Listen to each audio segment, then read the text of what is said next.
Fala galera, tudo bem? Estamos de volta para mais um bate-papo científico aqui no canal e hoje a gente vai falar de um assunto que vem ganhando aí bastante destaque quando a gente pensa no trabalho do nutricionista, porque a gente observa no consultório os pacientes reclamando muito de distensão abdominal, má digestão e muito se fala sobre a dieta Low FODMAPs. E para isso eu tenho que trazer uma pessoa especialista na área, minha amiga Silvia Ferola. A Silvia é nutricionista, mestre, doutora, professora e é uma das nossas principais referências quando a gente pensa nesse assunto. Então, Silvia, muito obrigado pela sua participação aqui no canal. Obrigada a você, Márcia. É um prazer estar aqui. Eu falo que é sempre bom trazer os amigos e aí vem uma vez, agora vai ser chamada sempre. Pode contar comigo sempre. Silvia, então vamos lá. Eu acho que aqui a gente primeiro, acho que a gente podia conceituar, né? Porque se fala muito dessa dieta low FODMAPs, mas o que são os FODMAPs? Bom, então vamos falar um pouquinho. Primeiro, só historicamente, né? Conceituar quem está nos assistindo, de onde que veio essa dieta, como que ela surgiu. Então, foi uma dieta desenvolvida em 2005, tá? Por um grupo australiano da Universidade de Monash, em Melbourne. O pessoal estava estudando muito a questão de alimentos, né, e de abordagem dietética para a síndrome do intestino irritável. Então, a dieta de low FODMAP ela surgiu inicialmente para tratar os pacientes com síndrome do intestino irritável. FODMAP é uma sigla em inglês, tá? Onde a gente tem, então, o F de fermentável, então ela se refere a carboidratos fermentáveis, né, que fermentam no nosso intestino. Então, o O é de oligosacarídeo, então são os carboidratos presentes aí, principalmente nas leguminosas, em vários vegetais, tá? Que dentre os oligosacarídeos nós temos os galactoligosacarídeos e os frutanos. O D de disacarídeo, e aí o disacarídeo que está nesse protocolo é a lactose, tá? Então, FODMAPs, né? O M de monossacarídeo, o A é AND, do inglês, e o P de polióis. E o S é o plural, tá? Então, são esses 4 tipos de carboidratos, né? Os oligosacarídeos, disacarídeos, monossacarídeos e polióis, que podem provocar um processo de fermentação quando ingeridos, né? E quando eles alcançam aí o intestino delgado, depois do intestino grosso, quando esses carboidratos são mal digeridos, eles podem fermentar, então, causando esse desconforto que você colocou aí no início, né? A questão da distensão abdominal, gases, interferir no processo digestivo. E Silvia, você mencionou como ela foi feita, que ela foi feita para síndrome do intestino irritável, mas quais seriam as principais indicações clínicas desse tipo de dieta? Pois é, a síndrome do intestino irritável, ela é uma indicação importante, como a gente coloca, porque originalmente essa dieta foi estudada nesses pacientes, mas hoje a gente sabe que existe, eu poderia dizer, um guarda-chuva, né, que a literatura tem chamado de na verdade, são sintomas funcionais, tá? Não são doenças, então são sintomas funcionais e que têm e que são muito semelhantes à síndrome do intestino irritável. Então, a gente pode citar aí, por exemplo, a sensibilidade ao glúten não celíaca, a própria intolerância à lactose, a intolerância à frutose, algumas doenças inflamatórias intestinais. Então, muitas vezes, o diagnóstico da própria síndrome do intestino irritável ele não é uma coisa fácil de se fazer na prática clínica, porque é um diagnóstico por exclusão, e muitas vezes, além dessa possível síndrome do intestino irritável, você tem essas outras condições que também não são fáceis de ser diagnosticadas muitas vezes, associadas. Tá? Então, de uma forma geral, pacientes que têm queixas digestivas, principalmente gases, tensão abdominal, diarreia, então eles podem se beneficiar. Mas a dieta de low FODMAP, ela também tem sido estudada na fibromialgia, em pacientes com enterocolite associada à radioterapia, e nas doenças inflamatórias intestinais, como doença de Crohn e a própria retocolite, a gente já tem algumas meta-análises também em relação ao uso da dieta de low FODMAP. Então, a aplicação ela tem aumentado aí, né, na prática clínica, É claro que você vai encontrar maior número de estudos na síndrome do intestino irritável propriamente dita, mas você tem sim um corpo crescente de evidências nessas outras condições que eu citei. Nossa, que legal, muita aplicação. E Silvia, É. como que ela é feita? Né, como que o nutricionista colocaria essa dieta aí no plano, né, para o paciente? Pois é, isso é muito importante da gente destacar. Eu tenho atendido, inclusive, muitos nutricionistas que têm intestino irritável, e eu vejo que as pessoas fazem de uma forma errada, né? Muitas vezes a pessoa vai na internet, pega uma lista de alimentos que contém baixo teor de FODMAPs e simplesmente exclui esses alimentos da sua rotina alimentar.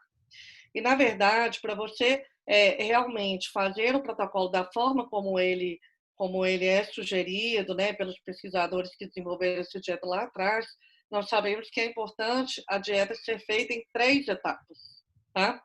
E normalmente a primeira etapa é, então, a primeira etapa de exclusão dos alimentos de alto teor em FODMAPs. Essa primeira etapa ela dura em média de 4 a 8 semanas, tá? Então você atende o seu paciente, percebe que ele teria um benefício com esse protocolo, você vai fazer a primeira fase, que seria então a exclusão por 4 a 8 semanas. Como que eu faço? Aí isso é uma interpretação minha, né, do curso de formação que eu fiz, de tudo que eu já li e estudei. Como que eu faço? Eu peço para o meu paciente retornar em 4 semanas, e com 4 semanas eu vou fazer toda uma avaliação dos sinais e sintomas. Se o paciente melhora mais ou menos 70% dos sintomas iniciais, ele já está apto para ir para a fase 2 da dieta. Se ele ainda não melhorou, numa quantidade né, que ele se sente bem, que realmente ele sentiu que houve uma melhora na sua qualidade de vida, a gente pode estender essa fase de exclusão por 8 semanas. Bom, enfim, e aí a gente vai, então, se a gente entendeu que esse paciente está pronto para ir para a fase 2, a gente vai para a fase 2. O que é a fase 2? A fase 2 é uma fase de reintrodução dos FODMAPs. Só que tem que ter muito método nessa fase.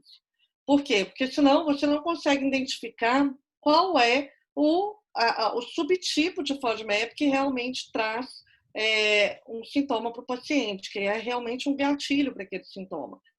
Então, a gente vai estabelecer na consulta qual é a ordem que vai ser testada desses carboidratos. Eu normalmente faço da seguinte forma: eu pergunto para o meu paciente, o que você está sentindo mais falta do que foi excluído?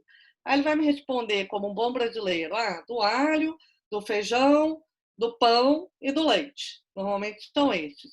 Então, eu vou estabelecer. Então, vou testar primeiro os oligosacarídeos. Então, vou escolher um representante daquele grupo. Então, vamos supor que eu escolhi o alho. Então, esse teste, Márcio, ele é feito por 3 dias consecutivos. Então, no primeiro dia, ele vai testar meio dente de alho para preparar a comida, vai comer aquilo ali. No segundo dia, ele vai testar um dente inteiro, não precisa ser na mesma refeição, pode ser dividido entre almoço e jantar. E no terceiro dia, ele vai comer um dente e meio de alho. Então, a gente estabelece, né, essas quantidades, tem que ser quantidades crescentes, e pede ao paciente que registre todos os sintomas que ele apresentou. E depois ele faz um período de 3 dias de washout, ou seja, 3 dias sem testar nada, tá? Então, é importante ele entender que quando ele termina a fase 1, a dieta não terminou, né? Ele ainda vai manter uma dieta basal, que é low FODMAP, mas ele vai reintroduzir determinados alimentos, tá? Não existe consenso na literatura de quantos alimentos de cada grupo eu tenho que testar. Mas se eu escolher um alimento de cada grupo, eu vou demorar pelo menos um mês inteiro para testar, porque são 3 dias testando e 3 dias de descanso, tá? O que eu faço? Também aí é coisa que a gente vai aprendendo na prática clínica e também vai entendendo à medida que você vai aprofundando no assunto, né? O grupo dos oligosacarídeos, é, é, ele tem, né, os galactoligosacarídeos e o frutano. Então, eu escolho um galactoligosacarídeo, pode ser o alho, por exemplo, ou o feijão, e vou escolher um frutano. Na verdade, o frutano eu sempre escolho o trigo, porque a molécula do trigo é bem diferente se eu comparo, por exemplo, a molécula da couve. Então, eu escolho um vegetal e escolho o trigo. Então, só aqui nesse grupo eu já tive 3 alimentos, por exemplo, tá? No grupo da lactose, eu vou escolher um representante.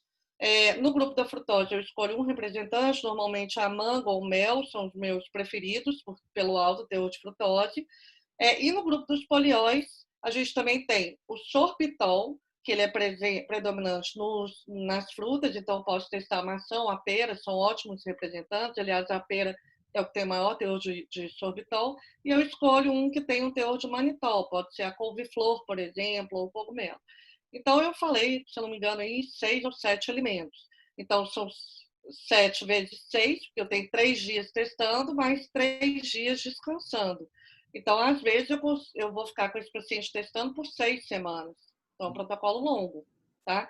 E é importante ressaltar que se nessa fase o paciente ele tem um sintoma, vamos supor, no primeiro dia que ele foi introduzir o trigo, ele já teve muita distensão abdominal, muito desconforto, ele pode suspender o teste e adiantar esse período de washout.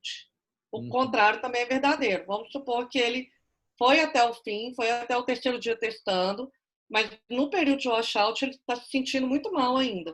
Ele pode estender esse período de descanso até o desaparecimento dos sintomas, né, totalmente, ou pelo menos de uma forma tolerável, antes de introduzir um novo alimento. Porque senão você vai ficar naquela dúvida, né? Foi esse alimento ou foi o outro? Porque às vezes o sintoma não é imediato. Nós não estamos falando de alergia alimentar, nós estamos falando de intolerância a carboidratos. Tá.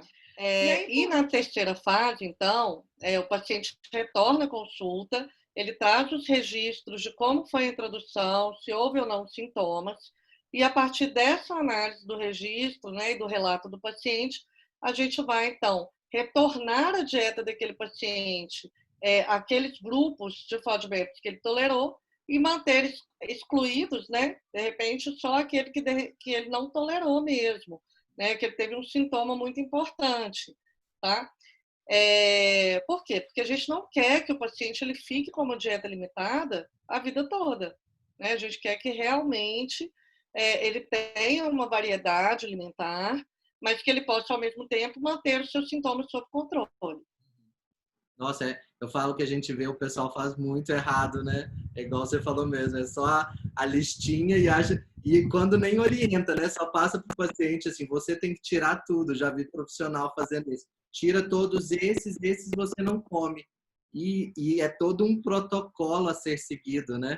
Gente, Márcio, se você pensar, vamos pensar num doente celíaco, tá? Que vai excluir, né, principalmente aí o trigo, né, e outros cereais que contêm glúten o resto da vida. Já é extremamente difícil, porque é uma conduta para o resto da vida. Agora, o paciente tem um sintoma digestivo, você vai tirar vários grupos e outra. A gente tem que lembrar que esses alimentos são alimentos fontes de fibra, são alimentos pré-bióticos. Então, eu não quero que meu paciente nunca mais coma uma leguminosa, né? Que ele nunca mais coma um brócolis, uma cebola, né? A gente sabe da importância desses alimentos. Então, a gente quer realmente identificar o alimento gatilho para a piora do sintoma dele, ou, de repente, fazer isso numa fase que ele tem crise, porque a síndrome do intestino irritável tem período de agudização, tem período de remissão, né? Então, tem que ter método. Eu não falei uma indicação que talvez eu estou lembrando aqui de você, que é uma grande referência em nutrição esportiva, mas única vez que eu já usei o protocolo fazendo apenas a fase 1 foi para pacientes com que a gente chama de diarreia do corredor. Né? Então, a gente sabe que em atletas que fazem exercícios de longa duração, né, alta intensidade. Então, eu já tive casos, mais de um caso lá no consultório, de maratonistas que tinham diarreia quando passavam de 2 horas de prova. Então, para esses pacientes que não tinham uma história prévia de síndrome do intestino irritável, a gente fez apenas a fase de exclusão para ficar para a prova, fazer a prova e na volta ele voltava à vida normal. Ele não precisava de fazer toda essa reintrodução, porque na verdade ele não tinha uma síndrome do intestino irritável, ele tinha uma diarreia associada ao esforço. Sim, né? muito legal. E Silvia, tem alguma contraindicação Pois dessa? é muito importante, assim, olha, contraindicação que eu falo pacientes com transtorno alimentar, tá? Então, pacientes bulímicos, anoréxicos, pacientes que têm uma fixação por alimentação saudável e que você vê que que no fundo até gostam de uma restrição dietética, pacientes desnutridos, né, também não devem ser colocados nessa dieta. E não é uma contraindicação formal, mas eu diria que é uma grande dificuldade você aplicar esse questionário em pacientes que questionário e esse protocolo, desculpa, em pacientes que têm uma. Às vezes o paciente, quando é muito idoso, tem mais dificuldade do ponto de vista cognitivo, porque é uma abordagem muito complexa. Tem muitas informações, é uma lista muito grande de alimentos. Então, quando você percebe que o paciente vai ter uma grande dificuldade de adesão, eu sugiro nem fazer esse protocolo ou fazer de uma forma muito simplificada, sabe? Pega os alimentos habituais que aquele paciente come e só troca aqueles habituais, ao invés de vir com listas gigantescas, com inúmeras restrições, porque nem todo paciente está pronto para receber esse tipo de conduta.